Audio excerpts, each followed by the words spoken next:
اللهم صل على سيدنا محمد يا رب صل وسلم دائما ابدا على حبيبي. آج کل جو دماغی بیماریاں ہیں نا بہت اسپیڈ کے ساتھ بڑھ رہی ہیں, بہت اسپیڈ کے ساتھ. دیکھو ایک اصول یاد رکھو کہ آپ اگر ہاتھوں سے وزن اٹھانا چھوڑ دیں تو ہاتھ کیا طاقتور ہو جائیں گے؟ بولو نا, کمزور ہو جائیں گے. آپ کیا میں انرجی سیو کر رہا ہوں, ہاتھ کی انرجی کیا کر رہا ہوں؟ سیو. وزن نہیں اٹھا رہا میں تو سیو ہوگی. آپ اگر ٹانگوں سے چلنا چھوڑ دو تو ٹانگیں مضبوط ہو جائیں گی کیا؟ بولنے پر گورنمنٹ نے پابندی لگائی ہے.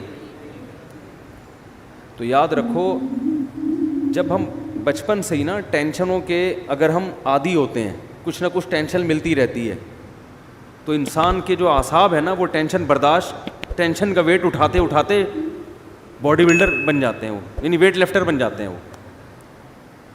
اور اگر بچپن سے ہی ٹینشن کوئی مل ہی نہیں رہی ہو, ممی ڈیڈی والا سیٹ اپ ہو, یہ بچہ نفسیاتی پاگل بنے گا بڑا ہو کر, یہ بتا دوں میں. یہ وہمی بھی بنے گا اور یہ دماغی یہ خودکشی بھی کر سکتا ہے, یہ ذرا سی ٹینشن میں پاگل بھی ہو سکتا ہے, الٹا ہی ہو جائے گا یہ. تو آج کل جو ماں باپ نے بچوں کو جو ممی ڈیڈی والی زندگی دے دی ہے, بہت زیادہ میرا بچہ چماٹ نہیں مارنا, تھپڑ تو ماں, ایکچولی بچوں کی سیلف رسپیکٹ پہ بہت اثر پڑتا ہے. اس سے بچے کی ایسی کی تیسی. ہاں ایسا بھی نہیں ہونا چاہیے کہ آپ بازو کو طاقتور بنانے کے لیے اتنا ویٹ اٹھا لیں کہ ہڈی چٹک جائے آپ کی, تو بچے کو اتنی ٹینشن ہونا شروع ہو جائے کہ گھر اس کے لیے عذاب بن جائے. جو آ رہا ہے جا رہا ہے اس کو ذہنی طور پر ٹارچر کر رہا ہے, تو اس سے بھی دماغ خراب ہوتا ہے اس کا. لیکن نیچرل لائف جو ہے نا, جو ہمیشہ سے چلتی آ رہی ہے, اس سے جب ہٹ جائیں گے تو یہ مسائل کھڑے ہوں گے. ہمیں یاد ہے پہلے وہمی بھی نہیں ہوتے تھے لوگ, اور پاگل کہیں لاکھوں میں کوئی ایک نظر آتا تھا, وہ بھی کوئی ایکسیڈنٹ کی وجہ سے, دماغی چوٹ کی وجہ سے. بڑے بڑے سخت حالات لوگ برداشت کر لیتے تھے. ہم تو اپنے بڑوں سے جب حالات سنتے تھے نا کہ بھئی ایک خاتون کے ایک بچہ مر گیا, پھر دوسرا مر گیا, پھر تیسرا پیدا ہوا وہ مر گیا, پھر چوتھا پیدا ہوا, بڑے ہو کے مرتے رہے, پھر بھی صبر کر رہی ہیں. اور میاں خراب نکلا, میاں شرابی نکلا, وہ ٹارچر کرتا ہے. بچوں کو ماں باپ بہت کوٹتے پیٹتے تھے, بچے باغی نہیں ہوتے تھے. اب 2 تھپڑ لگاؤ بچہ کیا ہو جاتا ہے؟ باغی ہو جاتا ہے. تو ایک مسئلہ تو یہ ہے کہ بچہ بچپن سے تھوڑی بہت ٹینشن اس کو ملنی چاہیے, تھوڑی بہت ڈانٹ ڈپٹ مار کٹائی کبھی کبھار ہونی چاہیے. بہت دنوں سے نہیں ہوئی تو ایک دفعہ آدمی احتیاطاً 1-2 تھپڑ بلا وجہ نہ لگائے, کوئی بات پہ لگائے, ٹھیک ہے نا, کبھی کبھار. اس سے تھوڑا عادت ہوتی ہے کہ یہ ابا ہے بھائی مار سکتا ہے. دوسری بات یہ کہ بچوں کو خراب کرنے والی چیز باہر کا ماحول ہے. یہ انوائرمنٹ جو ہے نا باہر کا, اسکول کالجز میں یہ بتایا جاتا ہے, بچوں کو یہ نہیں سکھایا جاتا. جو لبرل ٹیچرز ہیں, آج کل تو لبرلزم پھیل رہا ہے نا, کہ بھائی ماں باپ اگر سختی بھی کریں برداشت کرو, الٹی پٹیاں پڑھائی جا رہی ہیں ان کو. آپ کسی بچے کے سامنے ہی کہتے ہیں بھائی تمہارا باپ تو ایسا ہے, بھائی تمہارا فلاں تو ایسا ہے, تو بچے کی دل سے اپنے باپ کی عظمت ختم ہو جائے گی. تو باہر بہت سارے لوگ ہیں جو آپ کے گھر کو کیا کر رہے ہیں؟ خراب. عورتیں کیوں خراب ہوتی ہیں؟ وہ جب دوسری عورتوں کے گھروں میں جاتی ہیں تو دوسرے کی میاں کی خوبیاں ان کو نظر آ رہی ہوتی ہیں, خامیاں نظر نہیں آتی, اور اپنے میاؤں کی خامیاں نظر آ رہی ہوتی ہیں, خوبیاں نظر نہیں آ رہی ہوتی. یہ بہت ہو رہا ہے. اب وہ گئیں کسی آنٹی سے ملنے کے لیے, اس کے گھر میں دیکھا بھائی وہ تو اپنی وائف کو گاڑی میں بٹھاتا ہے, ایسے دروازہ کھول کے یوں کر کے بٹھاتا ہے, یہ نہیں پتا کہ وہ کنڈی ٹوٹی ہوئی ہے اس کی, وہاں سے کھلتا نہیں دروازہ اندر سے, ٹھیک ہے نا. اب وہ یہی ایک خوبی ہے, چلو عزت دے رہا ہے, آپ ذرا تحقیق کرو تو پتہ چلے گا خرچہ دھیلے کا بھی نہیں دے رہا.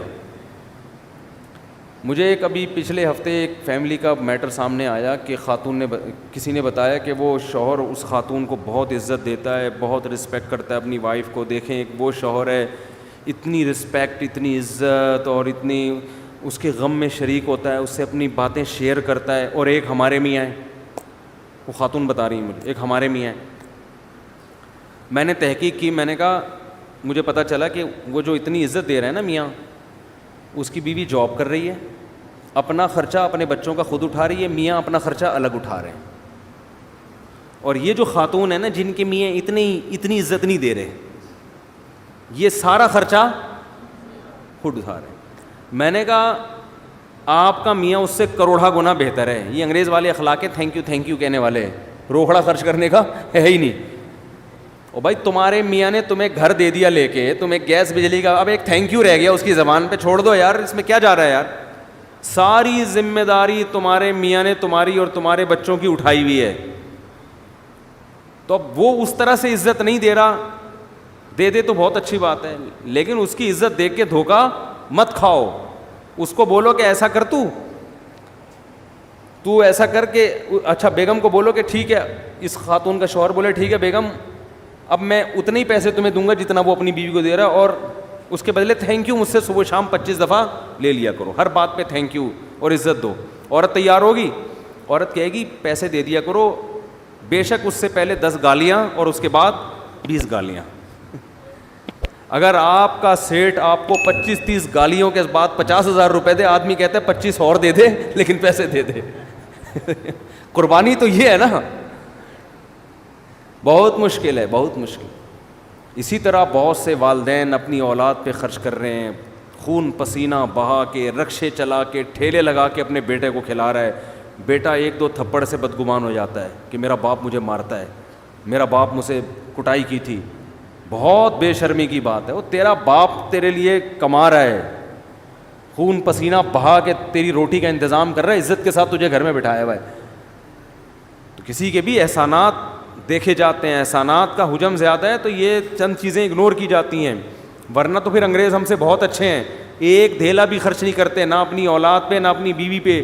بات کا اسٹائل دیکھو انگریزوں کے, یہ گالیاں ہیں جو ہمارے یہاں چل رہی ہیں, انگلش میں ہوں گی, اتنی بری لگتی نہیں ہے وہ انگلش میں, ٹھیک ہے نا, لیکن کوئی ذمہ داری اٹھانے کے لیے تیار ہے ہی نہیں. ہمارے ایک دوست امریکہ میں, انہوں نے کہا کہ یہاں کسی گوری سے, کم عمر لڑکی سے اگر کوئی انگریز کہہ دے نا میں تم سے شادی کرنا چاہتا ہوں, خوشی سے بے ہوش ہو جائے گی. کیوں؟ اس کو پتہ ہے کوئی شادی نہیں کرتا, سب گرل فرینڈ بنا کے مزے اڑائیں گے بس. تو ذمہ داری تو ہمارے ہاں اٹھائی جاتی ہے, ہمارے ہاں مرد اپنے کندھوں پہ بچوں کا بوجھ بھی, بہنوں کا بوجھ بھی, ماں باپ کا بوجھ بھی, اور ایک بھائی اگر بے روزگار ہے اس کا بوجھ بھی, وہ بھی پان گٹکے کے پیسے بڑے بھائی سے لے رہا ہوتا ہے. سارے بوجھ اٹھا کے اگر 8-10 گالیاں روزانہ دے, اس کا حق بنتا ہے کہ گزرتے ہوئے ویسے ہی گالیاں پارسل کر کے جایا کرے. اس کو اتنا تو رائٹ دو نا, اتنا پیسہ خرچ کر رہا ہے بھائی. نہیں آ رہی بات تو رہنے دو, جیسے چل رہے ہو ویسے ہی ٹھیک ہے. تو یہ بھی بڑا مسئلہ ہے کہ آپ کی اولاد کو جو باہر لوگ ہیں وہ کیا کرتے ہیں, خراب. اس زمانے میں بچوں کو باہر دوستیاں لگانے مت دو, بگڑیں گے.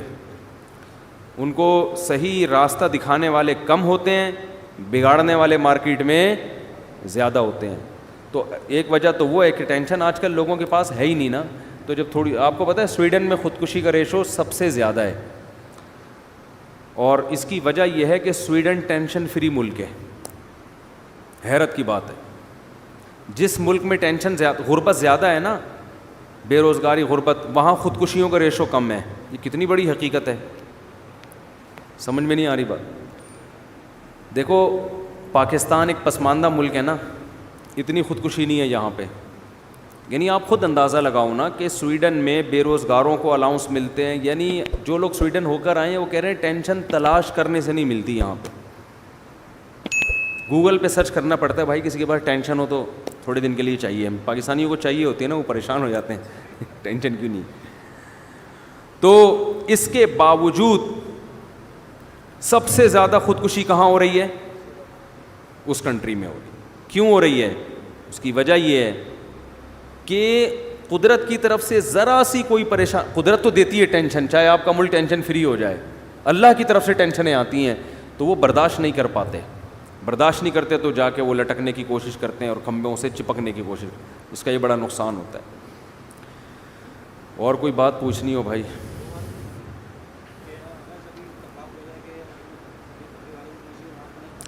دیکھو بات کسی مسلک کی نہیں ہے. جس کا عقیدہ شرکیہ ہے اس کے پیچھے نماز جائز نہیں ہے. سمجھتے ہو؟ اسلام میں آپ جیسے کسی کو دائرہ اسلام سے نکال نہیں سکتے, زبردستی لا بھی نہیں سکتے دائرہ اسلام میں. لوگ بہت براڈ مائنڈڈ بنتے ہیں کہ ہم ہر ایک کے پیچھے نماز پڑھ لیتے ہیں. ایسا نہیں ہوتا. آپ کو جوڑ پیدا کرنے کے لیے اسلام کی جو حدود ہیں, جو باؤنڈری اسلام نے کھینچی ہے, اس باؤنڈری کے اندر رہنا پڑے گا. اور ایک بات خوب اچھی طرح سمجھ لیں, پہلی بات تو یہ ہے کہ جس کا عقیدہ شرکیہ ہو اس کے پیچھے نماز جائز نہیں ہے, چاہے اہل حدیث ہو, چاہے دیوبندی ہو, چاہے بریلوی ہو, چاہے کوئی بھی ہو. عقیدہ شرکیہ ہے تو اس توحید پرست ہونا ضروری ہے. دوسری بات یہ ہے کہ جوڑ پیدا کرنے کے لیے آج کل یہ بھی ایک ٹرینڈ چل نکلا ہے کہ بس لوگوں کو دین پہ لے کر آنا ہے.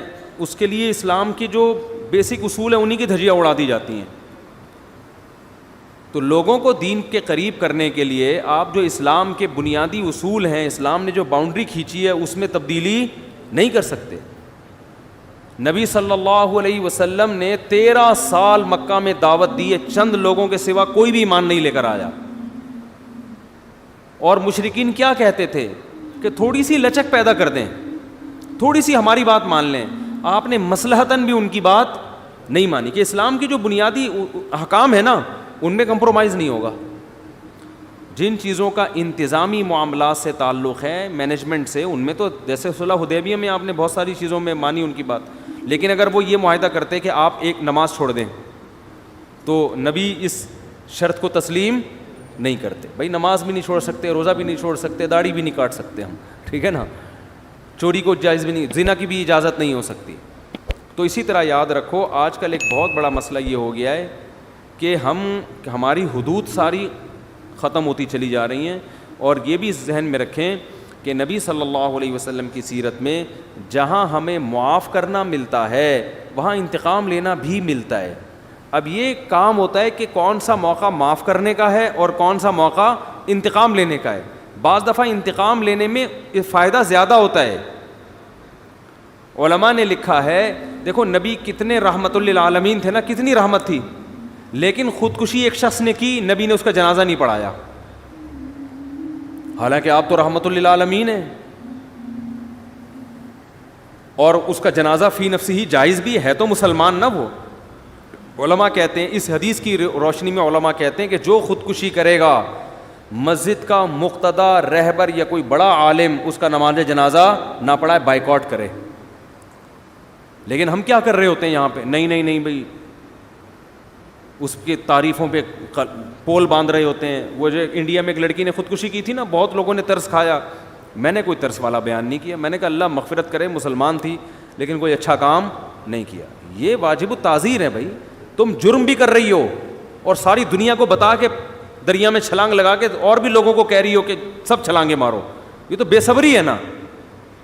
نیکی کو پروموٹ کیا جاتا ہے, ہائی لائٹ کیا جاتا ہے کہ دیکھو غم کے موقع پر میں یہ صبر کر رہی ہوں, تو آپ لوگ بھی صبر کرنا سیکھو. عادت نہیں لیکن مجھے ٹینشن اتنی ہو گئی, ہاں 2 بوتلیں چڑھا لیا اور ویڈیو بنا کے یوٹیوب پہ ڈال دے. لوگ کہیں یار اتنا نیک آدمی کو یہ اتنا مجبور کر دیا اس معاشرے نے, اس ظالم معاشرے نے اتنے نیک آدمی کو ایسا مجبور کر دیا کہ شراب پی رہا ہے, اس کی ساس پہ مقدمہ ہونا چاہیے. اس داماد کو کس نے ٹینشن دی ہے؟ ساس نے. اس کے سسر پہ مقدمہ, اس کی بیوی کو جیل میں ڈال دینا چاہیے, اس کی ٹینشن ہے. ابے بھائی یہ ٹینشن اس نے دی ہے نہیں دی ہمارے سامنے نہیں, تو جو جرم کر رہا ہے نا تو لوگوں کو گواہ بنا رہا ہے. اب اس انڈیا کی وہ لڑکی کی ساس غلط تھی نہیں تھی ہمیں نہیں پتا, لیکن آپ کا غلط ہونا تو آپ نے خود ثابت کر دیا نا اپنے آپ کو حرام موت مار کے. دیکھو میں اپنے آپ کو اس لڑکی سے بہتر نہیں سمجھتا, قیامت میں شاید وہ بخشی جائے اور ہم لٹکے ہوئے ہوں, لیکن اصول کی بات شریعت کی جو ہے وہ تبدیل نہیں ہو سکتی. جرم کو پروموٹ کرنے کی, ہائی لائٹ کرنے کی اور اس کی حوصلہ افزائی کرنے کی اجازت نہیں ہے. ہم تصویر کے ایک رخ کو دیکھتے ہیں, دوسرے رخ کو نہیں دیکھ رہے ہوتے. ایک بہت بڑا سنگر تھا, جب اس کی ڈیتھ ہوئی ہے تو اس کا جنازہ لایا گیا ہمارے ہاں, ہمارے شیخ حضرت مفتی رشید احمد صاحب کے. حضرت نے انکار کر دیا نماز جنازہ پڑھانے سے, فرمایا میں نہیں پڑھاؤں گا. ہو سکتا ہے چھپ کے بہت دعائیں مانگی ہوں اس کے لیے, بظاہر یہی لگتا ہے اکیلے میں بہت روئے ہوں گے اللہ اس کو معاف کر دے. کھلے عام اس کا جنازہ نہیں پڑھایا, تاکہ عبرت ہو, کوئی اچھی موت نہیں ہے یہ. ہاں کوئی چھپ کے جرم کر رہا ہے, اپنے جرم کو خود ہی چھپا رہا ہے, تو ہمیں بھی حکم ہے اس کو ہم چھپائیں. ایک اپنے آپ کو ایکسپوز کر دیا اس نے, وہ تو لوگوں کو ترغیب دے رہا ہے جرم کی. تو اس لیے بھائی ان چیزوں میں آج بے اعتدالی بہت ہونے لگی ہے, ہم حدود شریعت سے تجاوز کرتے ہیں. مجھے کچھ سنگر لوگ ملتے ہیں کہ ہم نے توبہ کر لی, ہم پہلے ایسے تھے, ہم یوں تھے. تو ٹھیک ہے, بیچاروں نے توبہ کی, اللہ ان کی توبہ قبول فرمائے. لیکن میں ان سے اکثر ایک بات کہتا ہوں کہ یار اپنے ماضی کو بھول جاؤ. ماضی کو, ایک تصویر تو چلو کوئی اپنی محفوظ رکھ لے کہ لوگوں کو ترغیب دینے کے لیے کہ میں ایسا تھا اور ایسا ہو گیا, چلو ایک آدھ اس میں یہ مسئلہ سمجھ میں آتی ہے تاکہ دوسرے گلوکاروں کو بھی موٹیویشن ملے. ہمارے ایک دوست تھے, وہ کہیں ڈراموں میں آیا کرتے تھے, تو پھر انہوں نے توبہ کی, تو انہوں نے مجھے اپنی پرانی تصویر بنائی نا, دکھائی, کیپ پہنا ہوا ہے, کالا چشمہ اور عجیب سی مونچھیں رکھی ہوئی ہیں. اور جب وہ توبہ کیا ایسا, جن کی میں نے 3 شادیاں نہیں, تیسری کروائی تھی شادی, وہ ویڈیو بھی گئی تھی. اب وہ شوبز کی دنیا چھوڑ کے شادیوں پہ سیٹ ہو گئے ہیں. شوبز کی دنیا چھوڑ کر کس پہ سیٹ ہو گئے ہیں؟ سیٹ ہوتا ہے آدمی تو پھر وہ کرتا ہی چلا جاتا ہے, پھر وہ ڈھیٹ بن جاتا ہے. تو میں نے کہا اچھا ہے, وہ جو حرام کاری کا خطرہ تھا وہاں پہ, یہ نہیں کہ سب کوئی غلط کر رہے ہوتے ہیں, میں الزام نہیں لگا رہا. تو کیا نتیجہ نکلا کہ اب انہوں نے اتنا پیارا ان کا حلیہ ہو گیا, تو وہ ایک تصویر انہوں نے رکھی ہوئی ہے, وہ فیس بک پہ بھی ڈالی تھی کہ یہ زیادہ اچھی ہے یہ والی, سب وہ نورانی چہرے کو کہہ رہے تھے ماشاء اللہ ماشاء اللہ. تو ایک تو چلو عبرت کے لیے ٹھیک ہے, لیکن اپنی ساری تصویریں کہ میں ایسے ناچتا تھا, میں یوں کرتا تھا, میں یوں, بھائی یہ تو آپ اپنے گناہ کو کیا کر رہے ہو. آپ اپنے حج اور عمرے کی تصویر سمجھ میں آ رہا ہے کہ میں سردے میں رو رہا تھا. اول تو اس کو بھی ضرورت نہیں ہے, لیکن یہ کوئی پھر بھی ایک سمجھ میں آنے والی چیز ہے. تو اپنے گناہ کی یادگاریں محفوظ رکھنا یہ اچھا کام نہیں ہے. نبی صلی اللہ علیہ وسلم نے فرمایا کہ ایمان کی مٹھاس کا, حدیث کا مفہوم ہے, اس وقت انسان کو محسوس ہوتی ہے جب وہ کفر کی دنیا یا گناہ کی دنیا میں جانے کو اتنا برا سمجھے جیسے آگ میں چھلانگ لگانے کو. اس کو اتنی نفرت ہو اس ماضی کی دنیا سے کہ میں نے کس گند میں زندگی گزار رہا تھا. پھر اس کا مطلب ہے خاندانی توبہ کی ہے اس نے. سمجھتے ہو کہ نہیں سمجھتے ہو؟ جی.